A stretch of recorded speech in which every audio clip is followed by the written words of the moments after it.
le fait de faire, encore que la définition du beau soit sujette à diverses interprétations depuis bien longtemps, mais pour moi le beau c'est l'émotion, tu vois. Et, et c'est ma réponse à ça. Donc je suis pas sensible à un monochrome par exemple ou à certains artistes contemporains très très très célèbres.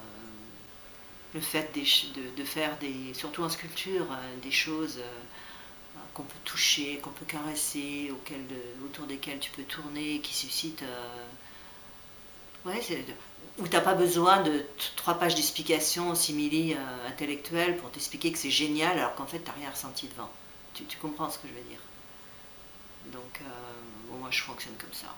Et puis voilà.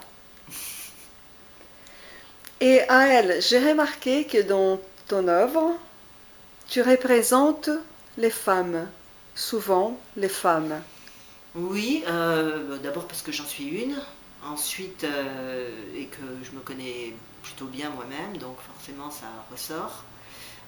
Ensuite, et peut-être surtout parce que j'ai un grand respect et beaucoup d'admiration pour, bon, évidemment pas toutes, hein, mais pour les femmes. Je trouve qu'elles sont, comme je te disais, plus courageuses, plus lucides, et, euh, et qu'elles sont capables de grandes choses. D'ailleurs, derrière tous les grands hommes, en général, il y a souvent une femme qui est cachée.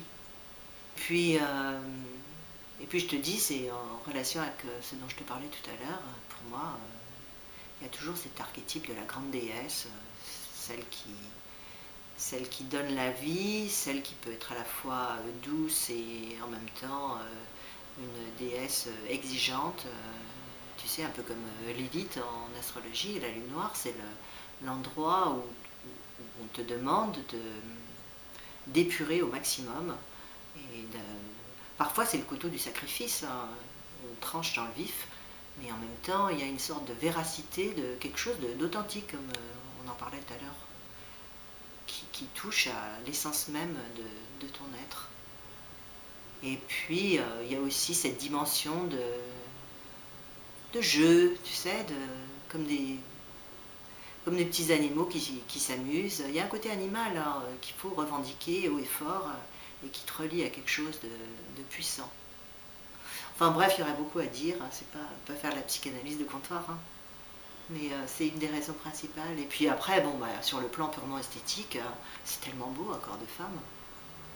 Ah Donc oui, pour la sculpture, c'est évident que c'est plus jouissif, le terme est choisi, que de faire un corps d'homme. C'est différent, mais enfin, on prend plus son pied à sculpter un corps de femme qui est l'essence même des volumes, des courbes, des vides, des plans. Tu vois, de la lumière qui peut jouer dessus. Souvent, les gens t'apprennent plus de choses sur ton travail que tu ne penses en avoir mis, tu vois.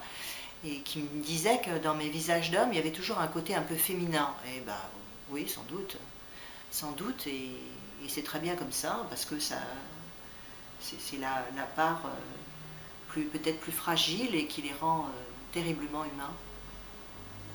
Enfin, je sais pas, après tout. Mais c'est vrai, oui, je suis plus spontanément portée.